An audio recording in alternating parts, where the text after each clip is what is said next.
Selamat sore Bu, saya Felicia dari kelompok 4. Saya akan menjelaskan mengenai materi tantangan penggunaan teknologi dalam transaksi bisnis.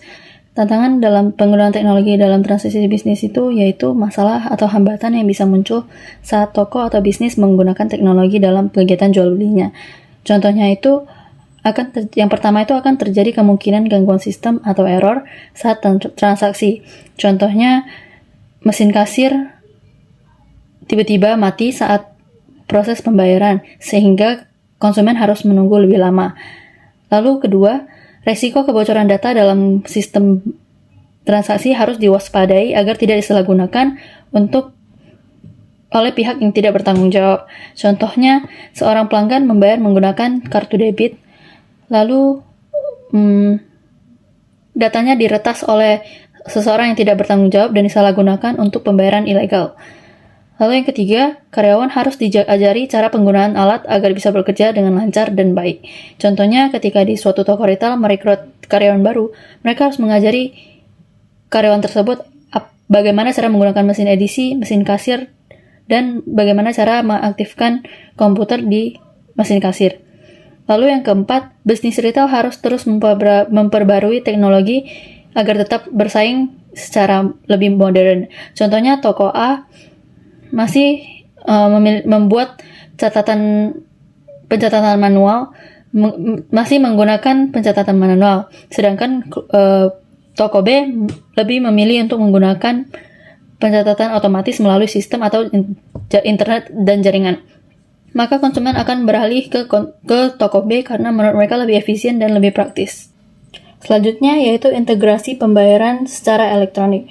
Yang pertama itu meningkatkan efisiensi transaksi. Contohnya yang pertama, pelanggan tidak perlu menunggu lebih lama atau antri karena pembayaran diproses secara otomatis. Contohnya ketika konsumen membayar menggunakan e-wallet seperti Dana, OVO, GoPay hanya butuh beberapa detik saja, sehingga kasir tidak perlu menghitung uang kembalian, dan itu dapat dikatakan efektif dan efisien karena konsumen tidak perlu menunggu uang kembalian. Lalu yang kedua, transaksi otomatis mengurangi pekerjaan manual seperti pencatatan uang masuk.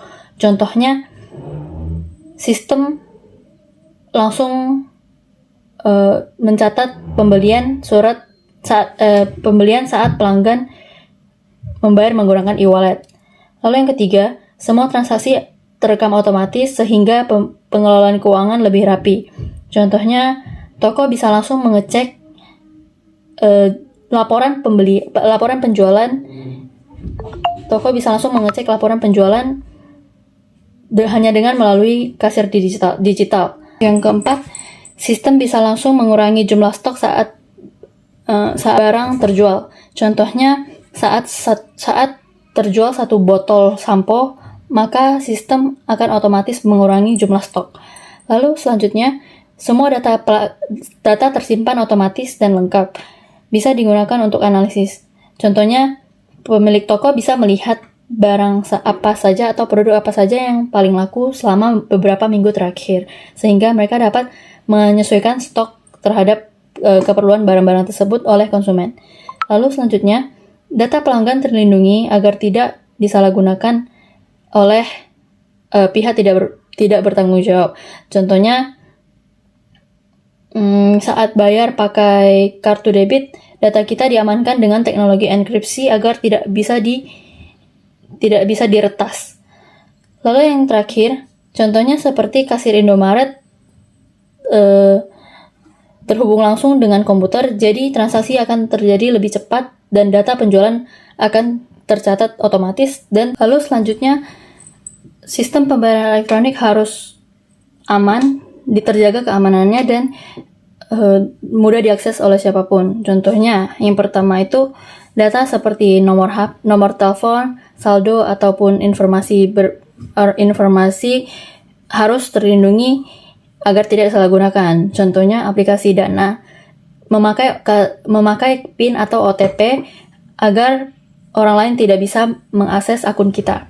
Lalu yang kedua, jika terjadi kesalahan atau gangguan, pemilik toko bisa melihat riwayat transaksi untuk mengecek kebenarannya. Contohnya, kalau terjadi kesalahan dalam penggunaan pembayaran akun aplikasi ShopeePay, maka pemilik toko bisa mengecek di aplikasi ShopeePay untuk mengecek apakah terjadi gangguan dan apa saja gangguannya. Yang ketiga, harus memastikan bahwa hanya pemilik akun yang bisa akses dan menggunakan sistem pembayaran. Contohnya, M-Banking membutuhkan sidik jari atau Face ID sebagai pengaman. Lalu yang keempat, sistem pembayaran harus mengikuti peraturan resmi agar aman dan terpercaya. Contohnya, QRIS adalah sistem pembayaran atau e-wallet yang sudah disetujui oleh Bank Indonesia dan penggunaannya sangat standar. Lalu selanjutnya poin kelima, supaya pembayaran bisa langsung tercatat otomatis di mesin kasir, memudahkan proses transaksi. Contohnya, di Indomaret saat pelanggan membayar menggunakan OVO, sistem POS langsung mencetak struk untuk catatan pembayaran. Yang selanjutnya, harus selalu bisa digunakan kapanpun pelanggan ingin melakukan pembayaran. Contohnya, aplikasi GoPay bisa digunakan saat malam hari, siang hari, sore hari, maupun pagi hari, asalkan terhubung dengan internet. Yang terakhir, tampilan aplikasi harus sederhana agar semua kalangan bisa menggunakan aplikasi tersebut. Contohnya, seperti orang tua yang mungkin lebih kurang dalam mengikuti perkembangan zaman, sehingga mereka masih bisa menggunakan aplikasi pembayaran e-wallet karena desainnya yang sederhana. Sekian materi dari saya. Terima kasih.